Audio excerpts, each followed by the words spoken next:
An excellent cameo with the bat from Craig Macheda helped out Glamorgan on the second day of their LV County Championship match at the SWALEC Stadium in Cardiff, where Essex are the visitors. Jack Rudolph needed 19 runs to secure the 50th first-class 100 of his career, but was out after adding only one more to his overnight 81, Jamie Porter with the wicket. That brought in Macheda with his side on 189 for 6, the aim to somehow get towards 300, a total which Rudolph had stated on the previous evening would be a decent score on a pitch which is much quicker than the previous ones at this ground this year. The Somerset loanee was soon putting bat to ball.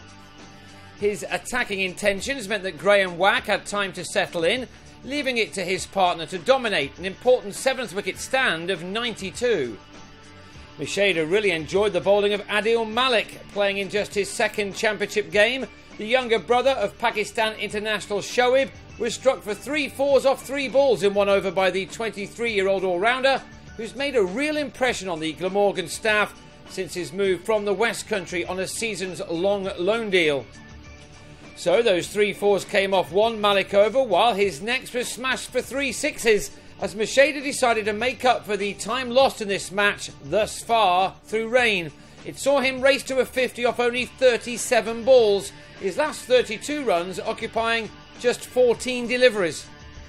Malik had to be taken out of the attack, but Porter then faced the same punishment, this maximum coming a ball after Macheda had struck the 7th 4 of his innings as he rushed to 63 off 41 deliveries. The fun was ended by David Masters, who saw a ball of his keep low to send Wag on his way for 47 after adding 92 in 14.5 overs with Macheda. In at 9 was David Lloyd, who helped carry the total beyond 300, only for Macheda's thrilling knock to be ended on 68 as he tried to hit his 5th maximum, only to hole out to Daniel Lawrence in the deep. It was a knock which had put Glamorgan on top, however. In the end, Essex would have been happy to dismiss their hosts for 314. Jake Mickleborough held on well to get shot of Lloyd for 16, before Andrew Salter edged a drive off Graham Napier behind. Essex then made steady progress to their reply through their openers Nick Brown and Mickleborough. They needed a good start, and with Brown doing the lion's share of the scoring, the new ball was seen off either side of a couple of breaks for rain, with 54 runs being knocked off the deficit in the process. But then on came Lloyd, who in his 3rd over found some extra bounce to have Mickleborough edging to Rudolph.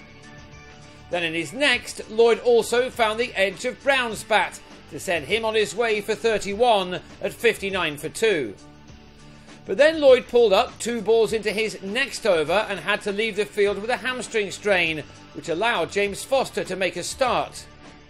But his side was still behind when Lawrence on 10 went after a wide one from Macheda and bottom edge through to Mark Wallace. That left the visitors on 86 for 3 and with work to do to restore parity in a game where so many batsmen had got in without going on to make a telling contribution. That trend was to continue after Foster and Ryan Tedescarter added an important 54 runs for the 4th wicket. That was ended when Foster on 38 left a ball from Wag which followed him and clipped the top of his stumps. It brought in the second of Essex's 17-year-olds, Callum Taylor, who showed that he wasn't overawed on his first-class debut. He had his moments but batted well overall to see his side through to the close, the youngster heading to bed with 23 runs to his name. With Tedescarter with him on 38, Essex will go again on the 3rd morning on 183 for 4, and that leaves them 131 runs behind.